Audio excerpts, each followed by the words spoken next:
So,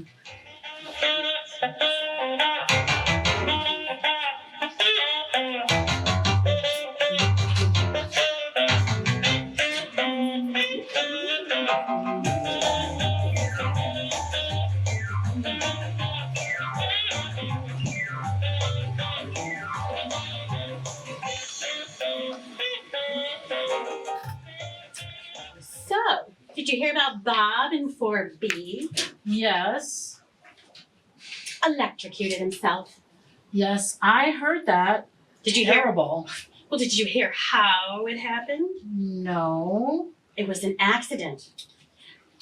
Electrocuted while he was trimming the hair from his, you know. Oh. His ears. I hate men with hairy ears. No. His nose? Nose hair is disgusting. You can never tell where the mustache ends and the nose hairs begin. No. So, what then? What hair was he trimming? Was it his back? It must have been his back. No. He was trimming the hair from around his, you know, his Johnson. His Willie. No. His Abraham Lincoln. Wait, his Abraham what? His Abraham Lincoln. Why would they call it Abraham Lincoln? Well, you know, on a good day with a long beard and a top hat. Oh, yes, I can just picture that. My goodness, is there no end to the names they use for that? That's what my aunt used to call it. Well, your aunt sounds like she was a lucky woman. Indeed. So, wait, what about Bob in 4B? Well, apparently he was sitting on the toilet with the electric trimmer. You know, trimming. Yes. And he dropped the trimmer into the toilet and instinctively reached in for it. No. Yes! God only knows how long he would have stayed there laying on the floor if he hadn't shorted out the electric, sending the maintenance looking for the cause. Joe's a good man. Joe who? Joe in 2A, the maintenance guy. Oh, yeah, right. Oh, poor old Bob in 4B. So Joe yells over to Phyllis in 4E because he doesn't carry a cell phone. Well, why wouldn't he just call Ida in 4C? She's right across the hall. Well, Ida is as deaf as a doornail. Of course, you're right. Phyllis has much better hearing. Well, so the police arrive, then the detectives. That's right. I remember all that commotion. Well, the detectives, all men, of course, they can't figure out what happened.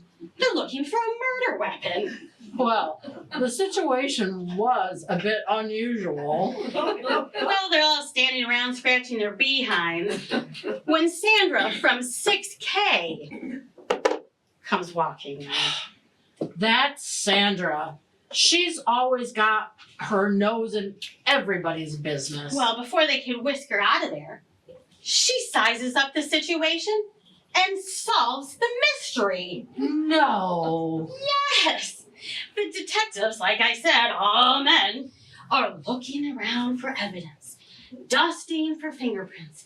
And it was Sandra who noticed the electric trimmer hanging out of the wall with poor old Bob in 4B with his shorts around his ankles laying flat out on his back.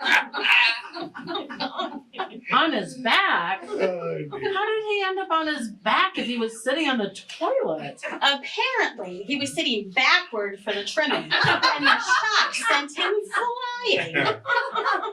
Oh, yes. I can just picture that. Well, of course, Sandra, being Sandra, like I said, sizes up the situation by noticing the hair around old Bob's Mr. Lincoln? was half trimmed. Well, wasn't that observant? Well, the men were clueless, but it was Sandra who convinced them to look a little closer at the evidence. Huh. That was pretty smart. Maybe he dropped the trimmer when he was switching hands? Exactly. Gosh, whatever happened to privacy? I thought that information would be, who would want that story circulating around? Well, of course it's private, with HIPAA and all. But Marcia in 5C has a granddaughter who works for the police in dispatch. That's right. Oh, wow. What a way to go with your shorts around your ankles and lying on the bathroom floor on your back and that busybody Sandra poking around your Abraham Lincoln. You know, I guess it does make you wonder. Make you wonder what? What old Bob was up to. Who's he planning on spending some time with? That wanted to get himself all spruced up. Yes, I guess it does make you wonder. What was that look? Nothing. I know when you're hiding something. What is it? It's nothing. No, it isn't. You know something. Tell me. It's just, oh God, now I feel responsible. For what? For old Bob electrocuting himself. Good heavens, how? Because we had a date.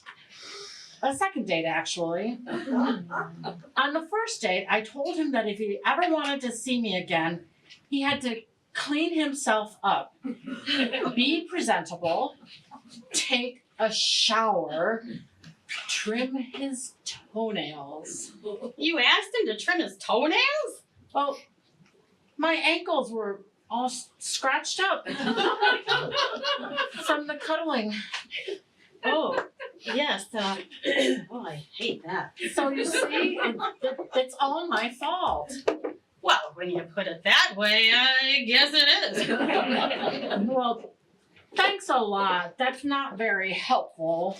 I wasn't blaming you or anything. I was agreeing with you, like how he was fixing himself up because you told him to, and if you hadn't, he wouldn't have gotten himself electrocuted and all. Don't you think I know that?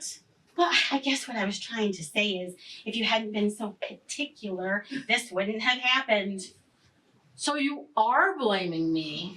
No, I guess what I mean is, if you had been maybe a little more accepting.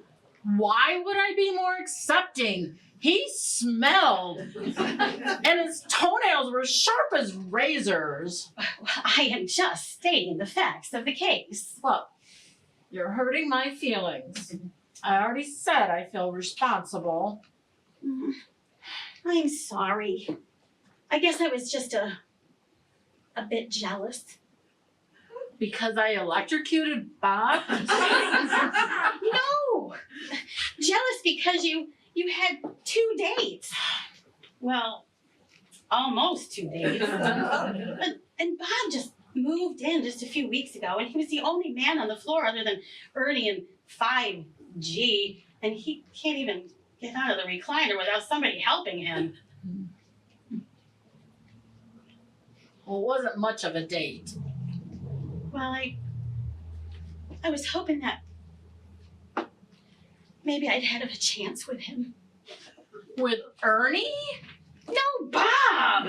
Oh. You know what? And I don't think I was the only one. I think Janet from 4D, I saw how she was looking at him. And I'm pretty sure Sandra from 6K had already gotten to him. And Barbara from 5G, I saw her trip with her walker coming out of the dining hall. And Bob had to help her up. I'm pretty sure she was faking it. That is desperate. She she would risk breaking a hip just to have Bob's hands all over her?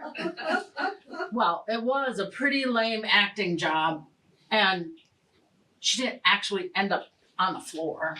Well, all the same, pretty desperate. Right. Desperate. I hate men. What? I hate men. Look at how we're just falling all over one another for a chance to be touched. And it's not just Barbara. We're all desperate. And for what? Another chance to be manhandled and two-timed and then left behind. You're right. Like how they can drink too much and eat whatever they want and ride those loud motorcycles. Okay. And then how they think they can just show up without showering or trimming their nails and that we'll just fawn at their presence. Or when they spend the whole weekend with their friends and they only touch you when they want to have sex. And then they die on you when you need them the most. You know what? I hate men too. And how they can just put you in here and forget all about you. The men? No, the children. They promise that they'll visit, but they only come when there's roast beef on the menu. Otherwise, they forget you exist. I thought we were hating the men. Isn't hating the children a little too much for one day? Oh, I don't really hate them. The children? No, the men. Oh, you are really hard to follow sometimes. I mean, yes, they make terrible partners, and they smoke, and they drink, and they pass gas. But look at poor old Bob, dead on the bathroom floor with that Sandra from 6K sticking her nose in his business. All because he was trying for a second date. How desperate. And you're Joseph, struck down in the prime of life by a heart attack. And my Lionel, dead of the cancer before they could even treat it. Gosh, when you put it that way, I guess being a man isn't such a bargain after all. You couldn't pay me to be one of them. Desperate and disgusting. Right. And we're the ones still alive. And we have each other. And tonight is taco night. You're my best friend, Gladys, and I love you. And you're my best friend, Karen, and I love you too.